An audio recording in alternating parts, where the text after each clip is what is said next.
It's time to start something new and you're thinking about giving a go to that yoga thing, but which one should you try? If you do a Google search, there are like tons of names like Vini Yoga, Ashtanga Yoga, Byron Baptist Yoga, and this and that yoga. So which one's the best for you? So in this video, I will do my best to help you figure out which one is the right yoga for you. And in order to help you do that, I will start by drawing these three circles. All physical yoga practices are roughly divided into two categories: Hatha, Vinyasa. This third circle represents some types of yoga that don't have similar physical benefits as these two. To be honest, they're quite rare to find. So I'll talk about these towards the end. Now, I will give you some examples of names and styles of yoga, the pros and cons, and if you were to ask me what yoga to start with, I will give you my personal recommendation. So in this circle, the Hatha, exist all the yoga styles that are kind of more static. Without going into much detail, in a Hatha yoga class, you do one pose, hold it for some time, and then you do another, and you hold it for some time, and you keep alternating between poses and side. So over here, we have the types of yoga like traditional Hatha yoga, Yin yoga, restorative yoga, yoga therapy, and styles of yoga like Iyengar yoga, Satyananda yoga, Sivananda yoga, Bikram yoga. The reason I call them types and styles is because a style of yoga is usually a type of yoga that has been reassembled in a certain way for some specific reason by a certain person, and that style of yoga usually takes their name, like Iyengar yoga, Bikram yoga, Sivananda yoga. On the Vinyasa circle, we have the styles and types of yoga that have more flow. When we say flow, we kind of mean there are transitions between poses, or there are longer sequences of poses on one side before changing and going to the other side. And most of the poses are held for no longer than 5 breaths, usually, but not necessarily. So here we have styles like Ashtanga yoga, Vinyasa yoga, Hatha yoga, Dharma yoga, Bhakti yoga, Prana yoga, and so forth, just to name a few. There are numerous styles of yoga, as many as the names of the people who have created them, but they usually fall under to these two categories of either Hatha or Vinyasa. So if at your local gym or yogashala you have some yoga that is not on this list, ask them if it is Hatha or Vinyasa. By the way, in some studios they may have created a mixture of these two called something like Vinyasa Hatha or Hatha Flow, or some other name, because in reality both Hatha and Vinyasa have elements from each other, but in different proportions. So far you learned to recognize their names and their basic characteristics. Now let's see what are the pros and cons of each, not to declare a winner, but figure out what may suit you best. Hatha pros: slow pace of poses. Because you hold the poses for some time, you have time to figure out what to do and how to position your body. Stamina and strength. When you hold dynamic poses for some time, the muscles get stronger because they isometrically contract the whole time. And because of these two characteristics, if you currently have an injury, it is easier to protect or facilitate its healing process. Another pro is that it is more relaxing.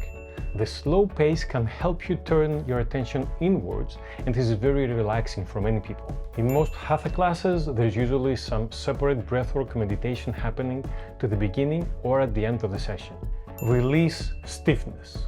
Holding poses and relaxing while holding them can help release muscle stiffness and create more joint space. Now time for the Vinyasa pros. Vinyasa's fast-paced will definitely make you sweat as you exert more physical effort. And because of that, it's a little bit more playful. It can get quite playful regarding its transitions. There are way more poses than Hatha yoga that require the use of upper body to transition between different poses. The more you manage to link your breath with your movement, the more present you will become and the more concentrated you will become. Independence. Certain yoga types like Ashtanga are built on set sequences. Once you memorize that sequence, you have the freedom to practice it on your own, whenever you have time, or whenever you want. More yoga studios are likely to offer more Vinyasa classes than Hatha classes. Chances are your friends are already doing some Vinyasa and not Hatha. By the way, if you find value in what you have learned so far, the simplest way of letting me know is by pressing the like button. Also, if you still have questions after this video is over, please drop these questions down in the comment section below. Now it's time for the cons. The slow pace can be quite boring for some people. Holding the poses for too long can feel a bit too physical and mentally demanding. Holding a pose for some people, instead of help them to turn inwards, the mind can just drift away and start daydreaming. There is usually no sweating. Usually you don't sweat much or at all unless you practice a quite vigorous Hatha style. Vinyasa cons can be confusing. If you're a beginner, the fast pace of the practice can be hard and or confusing to follow sometimes. Most of the time, Vinyasa is physically demanding and it can feel like a struggle or agitating trying to follow a Vinyasa class. It is not suitable for people with limited mobility. If you have limited mobility, especially in your hips, it can be discouraging trying to keep up with the rest of the class. For these and the previous reasons, it is easier to get injured. Many teachers focus too much on the physical aspect and they run out of time to practice any type of breath work or meditation. Improper breathing. Both beginners and advanced practitioners, more often than not, they kind of forget to breathe properly. Because of the challenging nature of this practice, people tend to focus more externally on what the body do instead of breathing properly as they practice.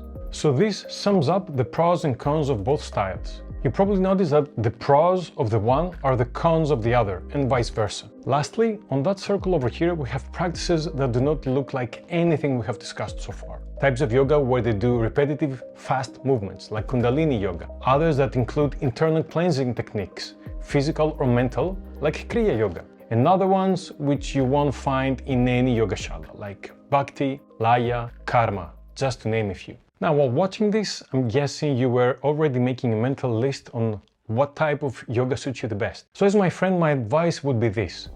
If you have never tried yoga before or any other physical exercise that requires average and above coordination, by the way, running or lifting weights does not require above and average coordination. So if you're this type of person, I would suggest you start with Hatha yoga. If you have any type of physical injury, breathing issues, high blood pressure, or some other physical ailment, after getting advices from your doctor, of course, I would also suggest to start with Hatha yoga. If you have been an athlete in the past, you're fairly coordinated or have been exercising for some time, then Vinyasa yoga may be a good match for you.